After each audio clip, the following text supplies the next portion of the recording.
The following program is produced by the Tech Talk Radio Network. Hey, folks, this is Sam Kinison, and you're listening to Tech Talk Radio right here. You understand that, you geek? Oh! Welcome to another episode of Tech Talk Radio. I'm Andy Taylor. I'm Sean DeWeird. And I'm Justin Lemmy. And we are the show that talks about computers. Technology. And that other thing. The internet, yes. We can't Sorry, let anything go. We have to give each other a hard time. Yeah. So yeah, got to do that. All right. First question right off the bat. No. And we're thinking about the biggest news stories, the biggest tech stuff. What is this deal with the guys from South Park? Looks like now they officially have bought this restaurant. For our listeners who have no idea, No. I know. I heard, as a matter of fact, today. No, not officially. No, it hasn't happened yet. No. Oh, well, I thought it officially happened. No. Okay. Okay. But say what you're going to say about people that don't know it. Okay, Go so ahead. you're in Denver. Yes. Where this restaurant is. Yes. All right. Sean has been to this restaurant. I love that restaurant. It's amazing. Okay, just stop right there, Sean. Now, I've never been to this restaurant before, and for a restaurant to just exhilarate Sean so much, I know it's got to be good. So I would love to get a little background on this place. You talked about it once, like really briefly, but tell us about this. So the restaurant name is Casa Bonita, and it is a Denver landmark. It's actually a historical building. It's in a strip mall, though, but they've classified that section of the strip mall as a historical building because it's been around since, gosh, I can't remember. I think it's the 70s. It's a restaurant that is, I guess, more designed towards children. They're most famous. Well, they're famous for two things. One, the cliff divers. And then they're also famous for their horrible, horrible food. Wait a minute. I'm thinking the food there has got to be the best in the world. No, not at all. No? It is worse than the worst hole in the wall you could possibly No, okay, yes, okay. It's cafeteria food at best. Oh, you're kidding me. No, I'm not. But the thing is what keeps people coming back is the atmosphere. The cliff divers, the games for children. I mean, there's all kinds of like arcade games and like skee ball, and there's a puppet show, and there's a maze, and there's a hidden cavern of dangers. I mean, all kinds of things kids can do. How did it get so popular though with these guys? Because it was so bad, but it was so good at the So same time. I haven't been there in probably 2 decades. Right? Right. It's been a long time since I've been there. Do they still have the things where you raise the little flags? Yes, in service? of course they do. I think the reason people kept coming back because of the sopapillas. They have the best sopapillas. In fact, here's how it works. You walk in, you check in, you buy your meal at this register, and then you got to get in a long snaking line. Think TSA on Thanksgiving. Oh my. It Yeah. sounds like, like a buffet line or something like It that. is. It's like a buffet line. It's like a cafeteria, but you get in this long line that drapes you through all these hallways, and everything's kind of like Indiana Jones / Mexican theme. I mean, it's really cool. It's really cool looking. And then you get to the point where you pick up your food, and it's literally a cafeteria. They just put a tray out on the thing with your number on it, and you just pick up your food and go. And then you walk up to a hostess who then greets you into the restaurant, and you actually go and you find a table and you sit down, and she puts this little flag, and the flag means you need service, whether it be just more tacos. I mean, everything it's all you can eat, everything. So if you want more burritos, you want more enchiladas, you want more tacos, you want more sopapillas, you just raise that little flag when she comes around or he comes around. You just be like, more, and they just bring you more. All this talk about this place, I honestly have thought that it's like the best food in the world. It was like, like going to Guadalajara. You should totally come. Wow. No, but here's the thing. It's been closed down since COVID. Right. Right? And it was already kind of going through a weird situation before. The owners, nobody's updated it. Like, it's getting old. It's looking aged. Did they realize what a gem they had, though? They do, but they just didn't have the money because even though it's such a gem, people said, don't go there because the food's bad. In fact, at one point, they literally had the business next door, Right. which was a brewery, had food trucks parked out front of Casa Bonita. Oh, man. So people could eat before they go to Casa Bonita. I'm not lying. I'm telling you, but that's how they got away with it because they're an adjacent business and they were like, hey, we got food trucks. People want to come to ours before they go to yours. That's fine. Right, You right. can't stop it. But they literally had taco trucks parked out front of Casa Bonita because the food is known to be so bad. However, like I said, the atmosphere is good. And I think, honestly, they're really banking on children. Children will eat anything. Oh, true. Yeah. They're enthralled by the cliff divers. They're enthralled by the atmosphere. They're just so taken back that they just sit there and eat. They don't even realize what they're eating. And the parents are like, yep, I'm just going to sit here and sip on my Modelo. So that's why I liked it, because I went there as a kid. Me too. I went there as a kid. Right. And I I went thought there. it was the best thing ever. I have some family history in Colorado, so it's like we always liked going to Casa Bonita with my family because went there when I was younger. It was just fun for kids, right? Yeah, I went there when I was like, I think 12, and I thought it was the greatest thing ever. But going back as an adult about 2 years ago, I walked in expecting this amazing place. And I knew all the reviews. I knew the people talking about how the food was bad. I'm like, it don't matter about that. It's fine. I go in and I'm like, wow, first off, this place is a lot smaller than I remember because as a kid, everything is massive. So it is still big. It's just Right. not as big as I remembered it being. And then the food, I'll gotta be honest with you, man, it wasn't that bad. It wasn't great, but it wasn't like, okay, I can't eat this. Like if you're a food snob, I Right. get it. You're not gonna want to eat this. But me being in the Navy, eating Navy food, I realized this was nothing. I was like, that's not bad. I grew up on Chef Boyardee, so my expectations are low for That anything. is like a 5-star restaurant compared to Casa Bonita. But okay, so going back to the original story, right? The South Park creators, right? They're from Colorado originally. I didn't know that. Well, that's what South Park is. So South Park, Colorado, is not an actual city. Right. South Park is just a pass. Like you're driving over and it says you're in South Park, and that's it. But they are from Fairplay, Colorado, and I think Fairplay and Buena Vista. They call it Buena Vista, not Buena Vista. Right. I said that once when I was there and I got corrected. Buena Vista. They're from those locations. Those are tiny little towns near South Park. So that's Trey Parker and Matt Stone, the guys that created South Correct. Park. Yes. And so they featured it in South They Park, did. their show, right? They did back in, I think it was 2003 or 2004. Sean, do you remember which year that, or maybe it was 2005, early 2000s when they featured Casa Bonita in South Park. Long time ago. I can look it up. Yeah, it was. I think it was 2005. Anyway, they featured an episode where the guys go to Casa Bonita, and Cartman actually sits in the gazebo. And when I went there as an adult just a couple of years ago, I actually asked for the South Park table. When we got to the point after we had our food in our hand, we talked to the server, Right. and I'm like, "Can I get the South Park table?" And she kind of was like, "Yeah, I guess." There's nobody up there though. Like it wasn't that busy, so they weren't serving that section. So she pointed up there at the table, and I'm like, "Okay, fine. I don't want the table. I just want to go up there." Yeah. And so I went up there, and there literally is, like, I don't know, I want to say engraved, but there's the South Park characters are in the table. Oh, no, like that's cool. Their image. Yeah. They like emboss them or something into the table. Kind of like a vinyl sticker, but it's been epoxied over or something. But yeah, so that's the South Park table. I do. I think you'll appreciate this. Yahoo Entertainment, I think, got it wrong. Because if you read some of the stories out of CBS Denver, they talk about the fact that they may have agreed to purchase Casa Bonita, right? They did agree. Yeah. They came to an agreement, but they have to wait. That's the caveat. Okay, so Yahoo's story, and tell me what this sounds like. South Park creators buy Casa Bonita restaurant after $900 million deal. Okay. Does that not sound like they bought the restaurant for $900 million? It does. And But that's not the case. Well, No, it's not. technically, They got a $900 million deal, Trey Parker and Matt Stone, yeah. for new content, new shows. Yahoo Entertainment Story says this decision comes a week after South Park creators landed a $900 million deal with Viacom CBS to continue the animated series through 2027. So no, so they're not Okay, now saying. you got me questioning. See, 'cause I'm know- looking at this article. I'm saying, wait a minute, everybody's getting it wrong. You're right. Yeah. Okay, I'm- yeah, South Park creators buy Casa Bonita Rest after nine. Okay, see, See, they make it sound like there's they bought it. the problem with the media. It's one single word that throws you off.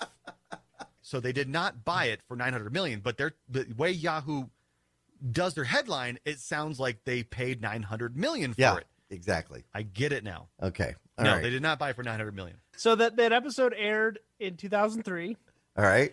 and apparently the Denver Broncos did their draft picks there in 2018. Yep, they did. It's that popular. It is. Wow. It is. It is a legendary place. If you come to Denver, Colorado, and you have not gone to A, Red Rocks, and Yeah. B, Casa Bonita, you have not seen Colorado. Oh, wow. They're going to do some renovations. They already said in a separate interview that they were going to renovate things, and people begged them. The number one thing, please make the food better. Like, we don't mind the cafeteria style. I mean, that Yeah. keeps people flowing through. Yeah, it's like Luby's or Just something. Yeah. make the food better. And I think that's what they're going to do. They're going to update the interior, the decor, the games, the activities for kids, but then they're going to update the food. And I think we will see a reopening of Casa Bonita October of 2022. Cool. That would be cool. All right. So one of the other things, we talked about this last week on the show, and when we were talking about it, I was like, wow, I don't know. Is this interesting stuff? And then when I listened back to the show this week, I thought, wow, this is really compelling stuff about this hacker, which they're calling now a white hat hacker. Yeah. That went in and got some crypto out of Poly Network. And, the word that came out, seriously, a couple of days before the show ran was that this person did it for fun and that the intention was to return all the money. Well, apparently, according to CoinDesk, they're saying that money has not been all returned yet. I even heard that Poly Network said, we're going to give this person $500,000 for helping us, locate and track down the problem that we had that allowed this to happen. But now we're finding out that might not be the case. That might be that $268 million of the $600 million that was taken has been returned. But the rest of it has not been returned yet. So that means some people are holding the bag on this one, and some people are a little upset. So, Well, yeah. So again, going back to this, last comment about the Yahoo story about Casa Bonita, the media initially, again, reported that all the money got returned. yeah, that's what I had heard. And that's the problem with the media. They go on the very first thing they see and bam, they report on it. I think there would need to be some due diligence. Like you just said, they did some due diligence, finally corrected their story and said, there's still a lot of money missing. Yeah. Now I remember the original hack, Shawn, didn't you say the guy from the original hack, or maybe that was John, I thought it was you, Shawn, but said that the guy was like spending money left and right? Oh, just all the articles said that they had to freeze the assets because it was just he was spending the money. He had it and he could spend it, so they froze. They froze his wallet. They froze his wallet. Yeah. Maybe that's why it's not all of it's been returned yet. Is because there's no access to it. Well, could be, but that brings up another question. The blockchain is supposed to be decentralized. It is supposed to be somewhat anonymous. Mhm. I mean, again, and people hear that word and they're like, oh, gosh, you're going to want to do illegal things. No. I just don't want to be tracked. And if you can freeze a wallet address because somebody's spending too much money, or let's say, for instance, the government, that's the huge thing. People want to do this because they don't want the government to have control over their, the banks and stuff like that, right? That's why people want crypto. If the government could just walk in and say, hey, freeze this wallet, well, you're no better off than with a bank. Well, they can do the same thing with a bank. I know with they a court can. order, they I can know, go ahead that's and. what I'm saying. So if they just walk into a crypto exchange and say, yeah, freeze this wallet, freeze this crypto wallet. Well, bam, you're back to being just like you were in a bank. So how is this supposed to be this free market, this free world, with stuff? Do you think it's possible that they want to make crypto look like a toy? They want to make it look like it's not an actual authentic currency and there are people listening to me right now going, it's not, Andy. But I mean, do you think that's one of the ideas behind some of this? I mean, yeah, we've seen this happen, and now people don't understand. They hear 600 million, they think, I don't even comprehend that amount of money. That's a lot of money. It really is. Yeah, it's a lot of money. As much as we hear about big institutions getting in on crypto, like JP Morgan Chase, and there's just all these other companies out there that are, we're going to be in crypto now. Mm-hmm. You don't hear about what could be happening in the back rooms. These big banks and the governments of the world getting together and possibly saying, nah, we can't have this happen. We got to shut this stuff down. So let's figure out a way to do it without people knowing that we're doing it. So I don't know. I mean, there definitely could be some conspiracy behind it. I don't know. I really just wish we had our friend Joe Blackburn right now to talk about it, because I mean, he is. We tried to get him last week, but we did. Joe Blackburn is a guy who founded the largest crypto Facebook group, Crypto Coin Trader, and he's the moderator and founder of that group. And there's, over a couple 100,000 people in that group, but it's a really good group and it's very educational. But I wish we had him on the show to talk about that. Actually, if people want to try and get like a better grip of that, what do they do? You mentioned the Facebook group. Take a look at it, right? I definitely say check out Crypto Coin Trader. Also, there's a gentleman on Crypto Coin Trader by the name of Tim Pace. And now he's another one of the admins. Tim Pace, he offers his own course in cryptocurrency trading. It's a private course. It's offered through YouTube, but you can't find it on YouTube unless you pay him, because it is a private course. So if you're a part of Crypto Coin Trader, reach out to Tim Pace. He offers his trading course, and he teaches you all the basics from understanding charts to understanding Bitcoin to whatever, and then onto the advanced topics of setting stop losses and trading, at various times of the market and stuff like that. So I would recommend, if you really are serious, I'd say that's the route.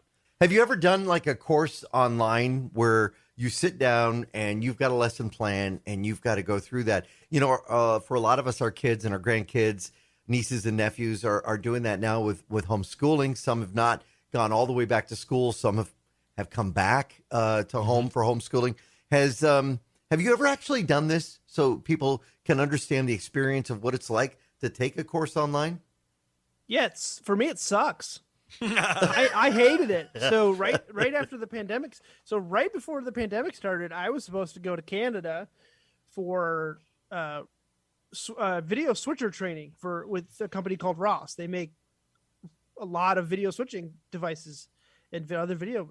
And I literally had plane ticket booked, and I was supposed to leave like maybe a week before the pandemic shut us down. So I did it online. And you didn't like it? I hated it because they wanted me to do it from home.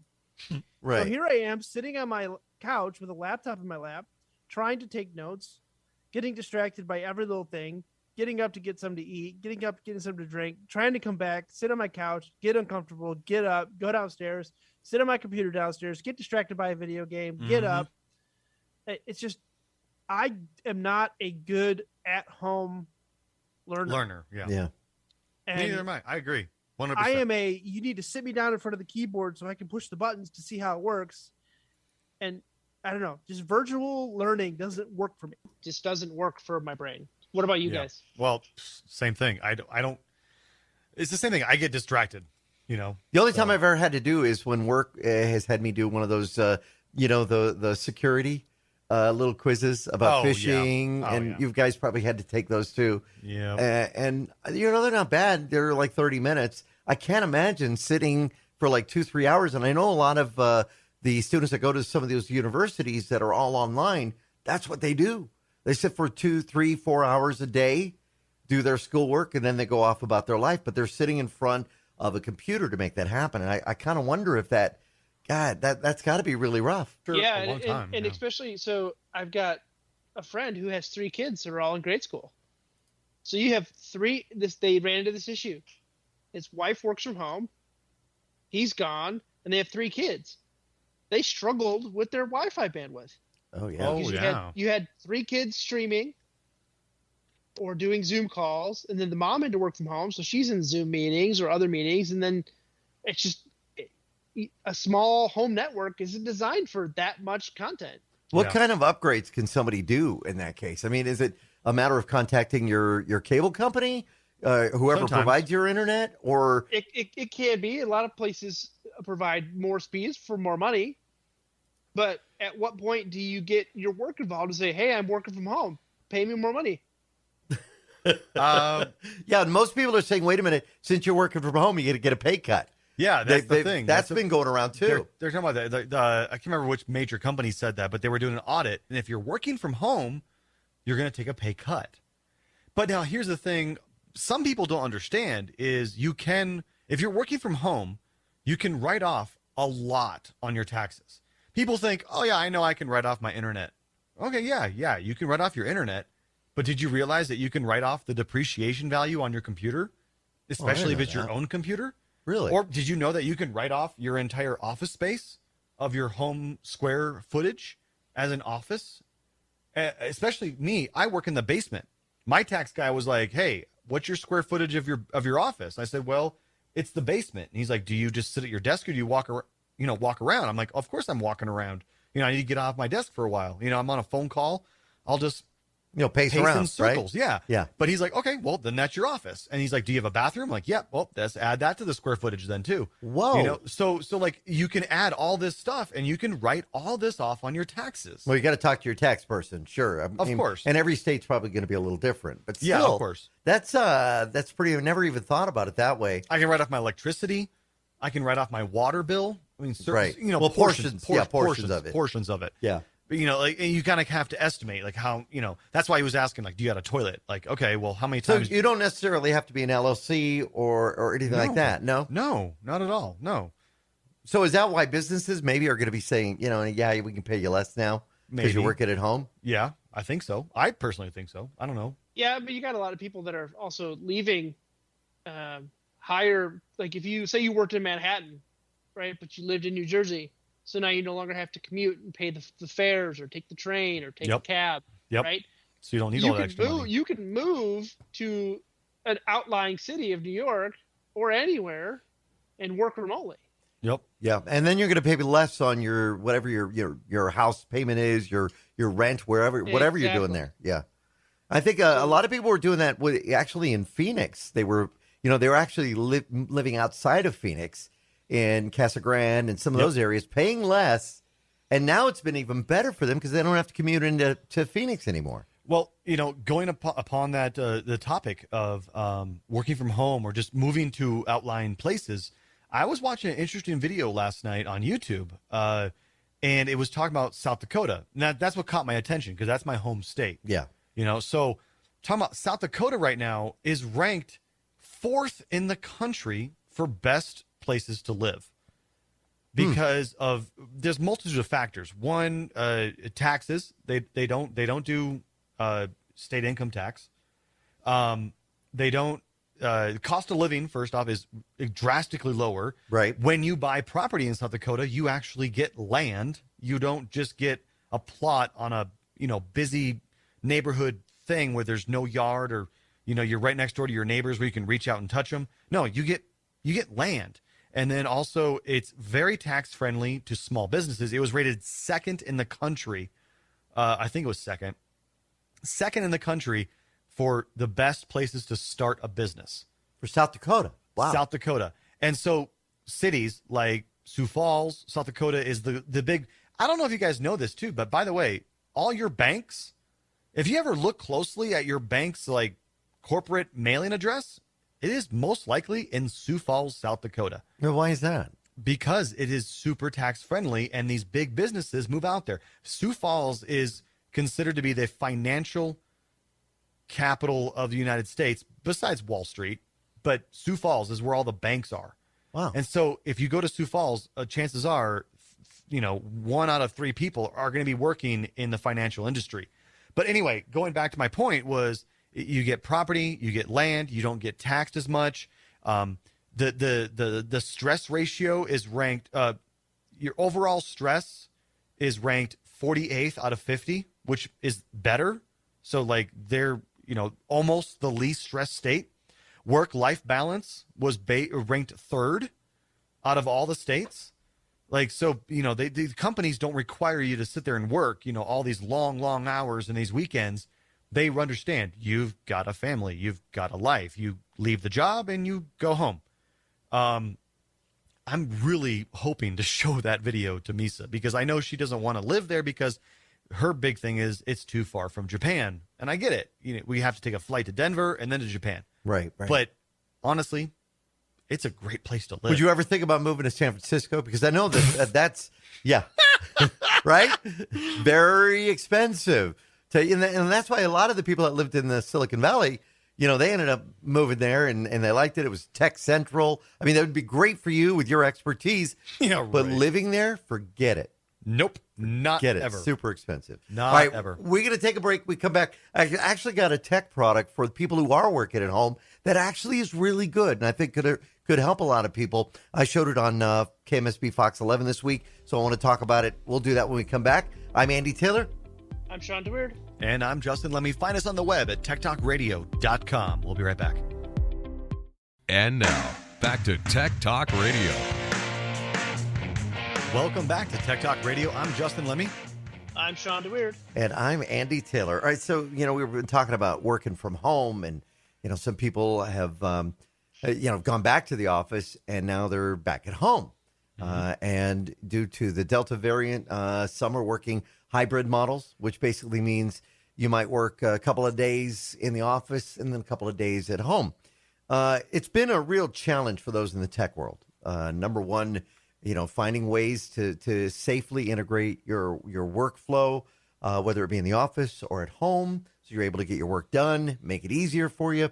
I told you that, one of the ways that I found to make it easy was purchasing a second monitor for my laptop.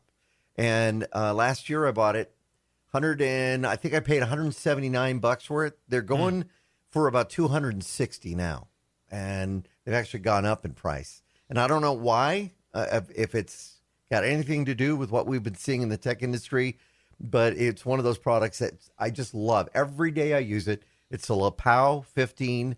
It just works great. And it gives me that a feeling like when I'm here at the radio station versus being at home in my home office, right?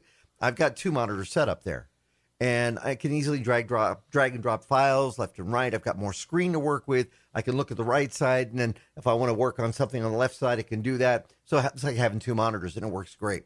Well, some people have said their situation is they have two monitors at home, but they've been issued a company laptop. And I don't know, Justin, if your work did this, or Shawn, did your company go ahead and issue laptops? Yeah. I have one. I had one regardless of COVID, right? I get one because I have to do a lot of work not remotely, but in other rooms, in other facilities where I need to have control. So I have a MacBook for work. Yeah, well, my company, one of the companies that I work for, because it's not just here at the radio station, is a big broadcasting company, and they gave me a laptop to use.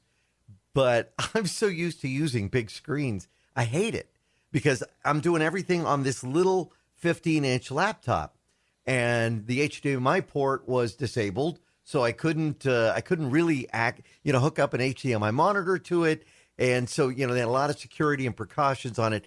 Well, I found a device that can help bridge that, and it uses USB to do it. If you have a USB 3.0, it's from a company called AccoDot, and I'm showing it to you guys on the screen. It's the AccoDot USB 3.0 docking station, and I decided I wanted to feature this type of technology, so I bought it. It was on Amazon for $89, and it looks almost, if you look at it, it kind of looks like a Wi-Fi. It's a little big. Yeah, I mean, it is. But here's the features that are on it. It's got 4 USB 3.0s. Nice. It's got an Ethernet. It has got HDMI. It has got a DVI port. It has a USB connector, and that is what you connect to your laptop, a USB 3.0 connection. You have to have that. So, some Chromebooks that are on the market, or even some laptops, you got to be careful of that. They don't have USB 3. They have USB 2.0. So you don't want to get that. All right. It's powered, but it will not power the laptop. So, saying it's a hub it's more like a switch, but either way. And then on the front of the device, it has 2 more USB 3.0 ports. And it's got some... it's got audio jack. So, audio jacks, yeah. So if you've got a speaker set up and your speakers on your laptop aren't that good, you can actually plug into here your speakers, and everything hubs with this special connection. And then you're able to actually connect 2 monitors up to this. That's really cool. And it comes with the connectors that can plug into DVI, and then you've got, depending on the type of VGA, monitor, yeah. VGA, and you've got HDMI out. But again, it's only about $89 for you to be able to expand. So if you have say you have two systems, two monitors, you come home, you don't carry this thing with you. You plug your laptop down, plug the USB cord into it, and you're connected. You're good to go. Everything's connected to this, and it's almost like having a full big system while you're at work. And, I think a lot of people have been looking for that as a solution to be able to utilize two monitor systems. Or if you're doing a boardroom meeting, Shawn, I know you do these. You're like the AV guy in high school, right? You're the one who pulled in the projector and everybody knew, oh, yeah, we're going to see a movie today. But you do the same thing with this. You could hook it up to, a big 47-inch monitor, HDMI out, and extend your laptop without having to use some of that special equipment for presentations or an Epson projector or the whole bit. So my question is, I'm going to be that tech nerd, as you so painfully pointed out to me.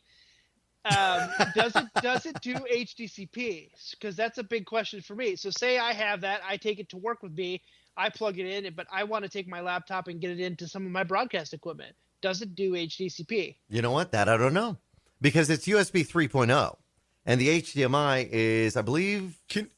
For those who don't know, can you explain what HDCP is? Yeah, because not every system will do that. So HDCP stands for it's compression. Somebody put Shawn on the spot. You put me on first. Actually, to be honest, I didn't know either. Yeah. I know what it is, but I've heard it. I got to remember what the acronyms actually stands for. I think it's this high definition compression protocol, right? High bandwidth digital content protection. Right. Okay, I was wrong. It's usually over HDMI, but it can be over other protocols as well, USB 3 and that kind of thing. Basically, is your computer, the output is encrypted via HDCP 1.0, 2.0, and now they're slowly rolling out 3.0. Mm-hmm. A device on the other end, your TV, your monitor, your encoder, your whatever is taking that in, has to be able to read HDCP. If it doesn't pass the video. Now, this is just for video, right? Right, so right. You can have a device that has HDCP, it'll pass the audio just fine because it's not encrypting the audio, it's just encrypting the video. So Why, I was just curious if that device would allow me to take an output from my laptop and put it into a recording device, because that's the premise of HDCP, is it prevents users from taking their computer or a laptop or an Xbox or anything like that and recording the content off of it through a non-legitimate source. Like if somebody was trying to make a copy of a DVD or something like that, or a Blu-ray even. Okay, what about those capture cards? Does capture cards support HDCP or HDCP? It all depends on how cheap you want to go. Yeah, exactly. Interesting. So some do, that's some, the whole. some do, some don't. So that's the whole reason behind this, is because they want to keep people from copying, or right now the big thing is streaming, right? People want to stream, right? Yeah. So if they want to stream their PS5 or their Xbox Series X or even the Nintendo Switch for that matter, are those pieces of equipment, the PlayStation, the Xbox, and the Switch, are they HDCP compliant? So the Xboxes produce HDMI output on HDMI is encoded HDCP. So like I have an Onkyo receiver that does HDCP. Then the output goes to my projector, which also supports HDCP, because even though you have multiple HDMIs in the chain, the HDCP passes down the data no matter how far down the chain you go. So I could have a projector that doesn't support HDCP and it's not going to project the image. But so most consumer level stuff does support HDCP because it's for viewing. Right, but Now, not for copying. When you start getting into the capture cards and things like that, you have to be careful, because you could buy a capture card that doesn't support HDCP. That's what I was about to say. So if you're like a brand new streamer and you're like, oh yeah, I want to stream me playing my Nintendo Switch, you have to have a capture card that supports HDCP. Otherwise, it's just not going to work. Correct. I was reading an article. There is an article available at gadgets-reviews.com where they actually say there's some of some of these products on the market will not support HDCP. So to play back encrypted or copy protected content, because of that, they don't want you to make those copies. And so you're going to find I think a lot of these aren't going to be able to do that. And as the standard grows, so it goes from 1 to 2, now they're going into 3, what is and what isn't going to support it is easier for them to say, we're going to blacklist these items. We're going to blacklist this brand. We're going to blacklist this. Wow. For them to say, oh, you're coming in from, because like everything has a MAC address or some sort of a unique identifier, right? So what's stopping a company from producing a piece of equipment that stops you from using an Elgato Stream Deck? Yeah. Oh, good point. Or a Magwell stream capturing card, or, it's like, it's wild because in the broadcast industry for us, it's very hard for us to take, and especially in news too. So, hey, here's my phone or here's my laptop. I have this great video that I want you guys to put on the air that I shot on my phone or whatever. And for us to ingest that, it's complicated because we can't just take their laptop and plug it into the broadcast equipment because most broadcast level equipment doesn't support HDCP at any level. Yeah, sure. So they're not going to make it easy for anybody to do this when we really would love to have this easy solution. Right, because you have to remember too, HDCP, just like MPEG, it's a licensing thing. So if you make a piece of equipment that supports HDCP, you have to pay for that. You are paying for that license for HDCP. Mm-hmm. Now, one thing I do know about this Echo Dot device is there are drivers, but you have to get them online. So you don't get them, they don't come in the box. It does come with a 3-foot cable and comes with those 2 connectors.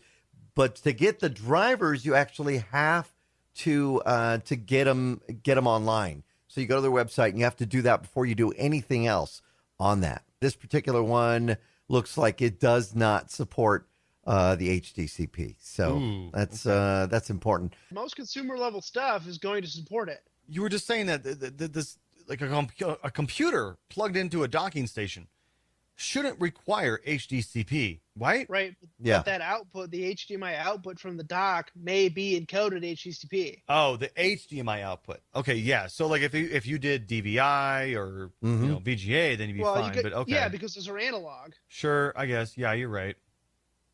So you can come out DVI into a DVI input, but then you're also not going to be passing digital audio unless you have audio out, another audio source. Yeah, all right, that makes sense. Well, if you're looking for a hub to add 2 monitors, how about that? There you go. We're sitting here taking this in a whole different direction. Yeah, and it will support Mac as well, although some of the reviews I read did say there are little issues with the Mac. It will not support Linux or Unix. So if you're using that, you can't use it for that. I don't know. I don't understand. If you could get a driver, why wouldn't it work? But they say no. That doesn't make sense. Yeah.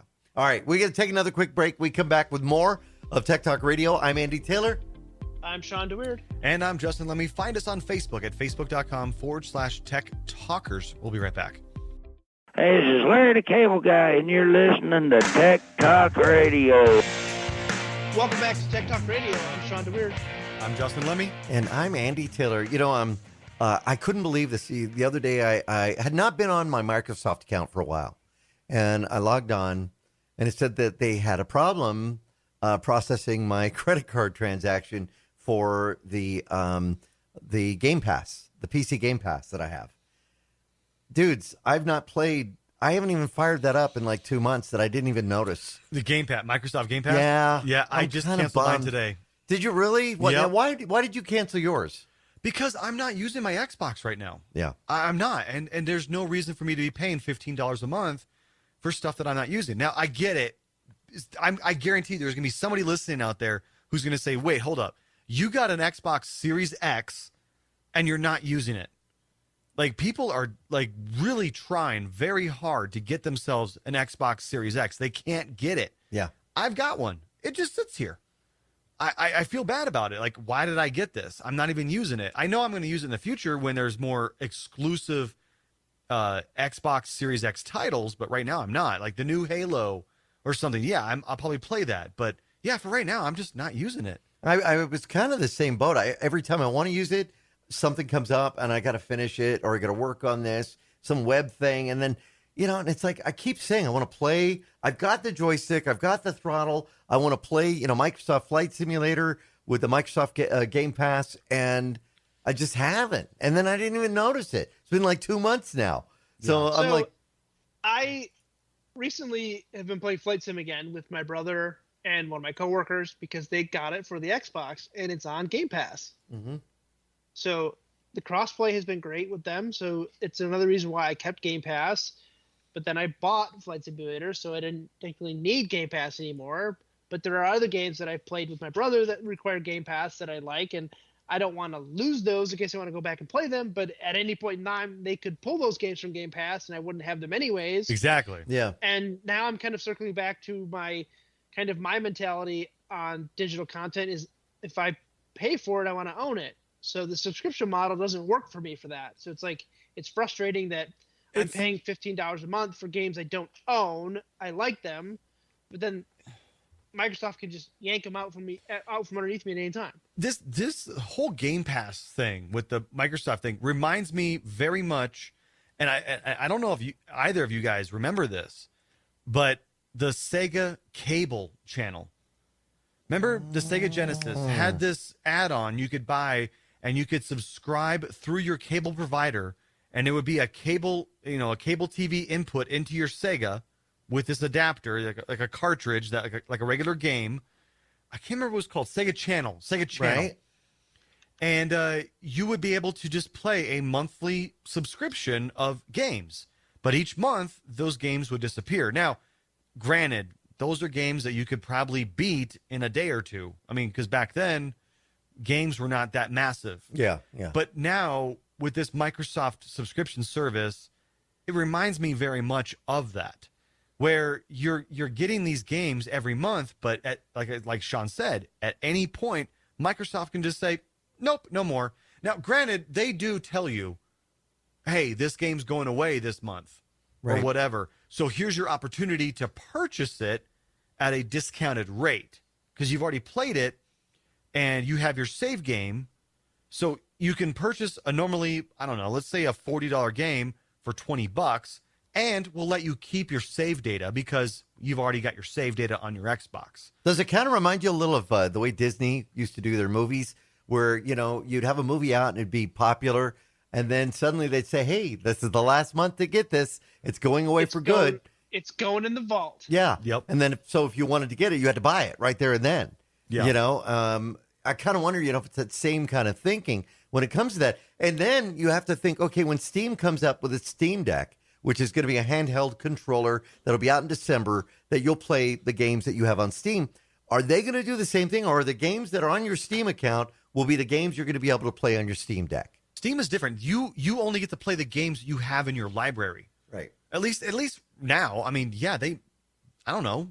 Steam might do some sort of subscription model in the future, but right now, as far as I know, Shawn, you can only play the games in your account, which means you've bought the games. It's going to be a computer. It's a computer. It's literally a handheld computer. It's going to be able to play the games on your Steam account. Now, obviously, there are games that are only for Mac or only for Windows or only for VR. So what games in my library are going to be eligible for the handheld? So right now it says once you've logged into Steam Deck, your entire Steam library shows up just like any other PC. So I'm curious if it's going to be the Windows only. I mean, sounds more like often than not, games are only Windows. There are very few that are Mac only because it's just easier to code for those. But sure. So that would probably be our answer right there. It's probably going to be Windows only. I would love to have a device that is a handheld device where you can play the old games. Seriously, like Duke Nukem and Interstate 76. This will do it. And Doom. Yeah, you can buy all those games on Steam. Wait, you're kidding me. No. See, now that would make it worth the price of admission. Well, there you go. That's what the thing is you can play all those games. You can buy all those games on Steam. Steam has got millions of games. Right? Road Rash? You think they have Road Rash? That was such a fun game. Hold on, let me look sure it up. they do. Oh, I love that. You remember that Road was Rash? a Sega exclusive, though. Yeah, you'd be riding down the road and you're on a motorcycle and you're Road racing. Rash. That was one of the fun Steam. games. Well, actually, it does say it's there, Right. but it says it's a Mega Drive. So you would have to buy the Sega Mega Drive and Genesis Classics, and then you could download Road Rash to go with it. Okay, all right, good. So yes, you could play that on the Steam Deck. See, now that opens up so many more possibilities. That actually may be more fun to do than the Microsoft Game Pass. Yeah, Are you thinking you going to add it up later? Because later, sure, when I start using my Xbox more often. See, the other day I tried to play, so I rented a movie that was done by a friend of mine, and I wanted to see it. This movie called Take Back, right, which has got Mickey Rourke in it. So I go to a Redbox, I get the movie, right, and I rent it, and I go bring it home to play it in my Xbox. It wouldn't play at all, no matter what I did. I could not get it to play. I rebooted the Xbox, so my DVD drive is dead in my Xbox. So, I mean, that means I basically have to get a new one. I don't want to spend $400 for a new one, right? That doesn't make sense. Because you can't play a DVD. Yeah. Well, yeah. I mean, what if I get a game? Oh, wait. No, games are Everything's downloaded. digital now. That's true. So I guess I don't have to worry. The movie. I've got a closet over here full of Blu-rays. Full. I mean, like 2 full shelves. Because we wanted to collect every Disney movie, every Studio Ghibli, all that stuff, right? Right. We wanted to collect them in physical format. It's getting harder and harder to actually find physical format players. Now, granted, the Xbox Series X and the more expensive edition of the PlayStation 5 will do that. But what's going to happen when it comes to the Xbox Series Infinity or whatever they're going to call the next one, or they the totally PlayStation get rid of that. 6? They're going to get rid of physical media. So what am I supposed to do with that? But then again, I can find all of my Blu-rays. I can find them either on Hulu, Plex server, Netflix, or whatever, and then I can find all of Studio Ghibli on HBO Max. So what are you supposed to do? You know, because I know we got people listening that have the stacks and stacks of DVDs, CDs, Blu-rays, maybe. What do you do when you finally say, "That's it. I'm going to declutter. I want to Sell them to the local consignment shop or something, right? You know what is that one famous one in Tucson? There, I remember. Was it we got Georgia? No, Georgia's. We got Goodwill. No, not Goodwill. White Elephant is great. No, the big one. Maybe it went out of business. Oh, many years Bookman's? ago. Bookman's. Yeah, Bookman's. Yeah, go is to one. sell them to Bookman's. Bookman's never gives you enough money for it. Well, what are you going to do with it? Yeah, see, that's the thing. What do you do with it? But look what happened to LPs, records. Mm-hmm. Okay, they went out of style. Like, who's going to take the time to dig out this big crate full of vinyl records when we got these cool new CDs that have everything on it, right? Right. And then all of a sudden, what was it, like 2012, 2014? Right. All of a sudden, vinyl records had a resurgence. And people are like, nah, man, I don't want the CD. I don't want Spotify. I want the original. And record companies started releasing new and past albums back on vinyl again. Yeah. Because people were like, nah, I want that. Do you think that could happen with CDs or DVDs? I don't think so.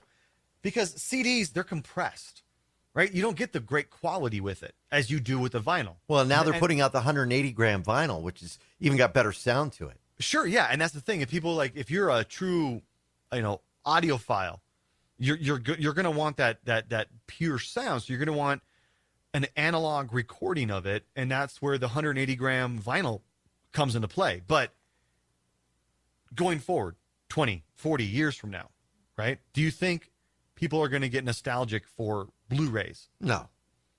You don't think so? No, I don't think so. I don't think so either, because the technology is just going to be so good. As the encoding gets better and as the internet gets better, you're going to be able to stream ultra high definition over the internet. Why would you want to have a physical disc that you've got to put in, that you've got to take care of? If it gets a scratch, it doesn't work. Like, I think you're missing my point, though. Right? Look, imagine this was 1970. Yeah, but you know what, though, dude? Vinyl records, no, I'm sorry. Let's imagine this was 1990 when CDs first came out. Vinyl was king, right? Why would I want to go to something new like this? But I think that's what you're kind of saying, Sean, is like, no, they're not going to miss that. I think you're going to something more convenient, but you're missing the original. I think though there's a romanticism about vinyl. Honestly, because think about it, vinyl was not just about buying the album. Vine, when you went out and you bought an LP, right, and you take it from somebody who's bought many LPs in the years, you bought it because of the artwork that was on that album. You bought it because of the liner notes that were inside that album. You would take it out in that sleeve, and you could read the lyrics. You could read notes from the artists. You could see photos from shows, and you could even people hung them on walls. You could do that for a while with CDs too. Yeah, but it didn't have that same thing. It just doesn't have that same feel. And I think the same thing goes with DVD movies, with Blu-rays. I think everything's going to be delivered digitally, and I don't think we're going to miss DVDs and Blu-rays. Because look at the problem I had. I wanted to watch a movie. I couldn't watch it. So I'm not saying that it's not going to happen. I think it's going to be easy enough for people to get into being comfortable with digital media.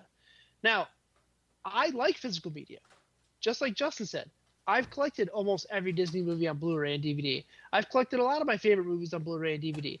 Okay. I'm waiting for the 4K Lord of the Rings to get released because I want to watch it in 4K. I have a 4K player. I've got a 4K projector. I'm ready to watch those. Okay. I'm excited to watch the extra bonus features. That's stuff you're not going to get on the digital side because who's going to catalog all that content digitally? Are you going to have virtual DVD menus you can watch or what? Yeah, I see your point. So that's another thing too. Okay, exactly what Shawn said. All that extra content that you get, those are the modern day equivalents of what you just said, Andy. Being able to go through and look at the pictures, read the notes from the artist.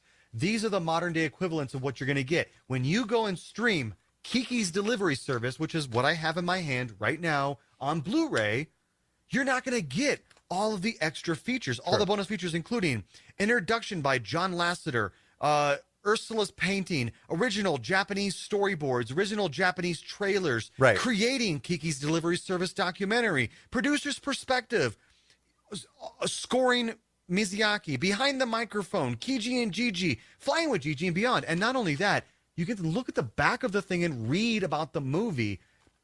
Yeah, so you make a good point there. You do make a really good point because yes, then a digital movie is what you rent it, you rent it, you watch it, you're done, and you're done. You get up, and you might talk about it, but that's about it. So my biggest complaint is that corporations are going to go the cheap route. It is so cheap. Look at CDs to make a digital version of something. Because it's one version and it goes out to everyone. They don't have to print 2 million Blu-rays or 2 million DVDs. The overhead cost has dropped significantly for them to stream. There is so much incentive for them to do that, but you get it in more often than not, the masses who want just the digital are going to outweigh the voices of those who want the physical content.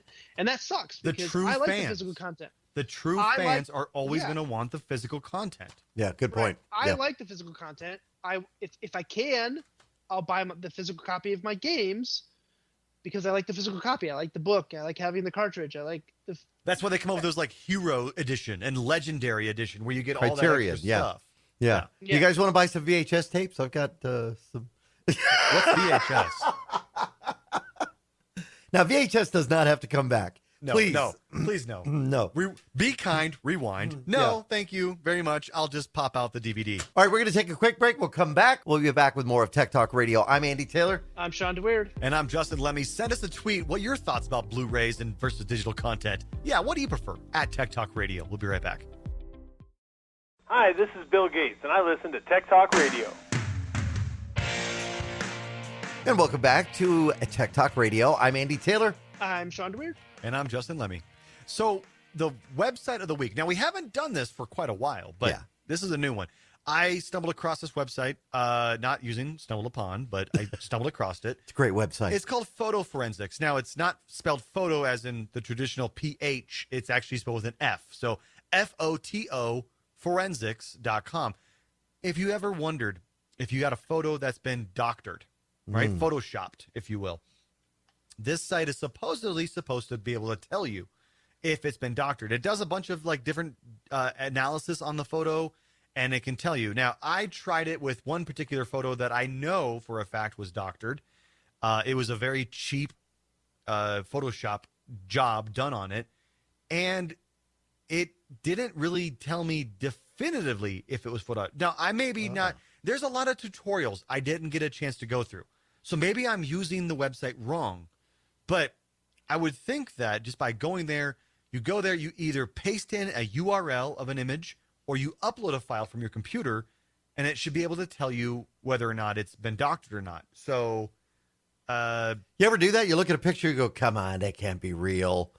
yeah, you do no, that? I do. Yeah. I do. And so I want to try this out more. Now, I just figured this website out just a few hours before the recording of the show, so I have not been able to actually test it very well, but I like the idea. All right, give us Because there's that so URL again. It's photo forensics, FOTO forensics.com. Good stuff. All right, that's it for this week's Tech Talk Radio. I'm Andy Taylor. I'm Shawn DeWeird. And I'm Justin Lemmy. Have yourselves a great week. Find us on the web, techtalkradio.com. See ya.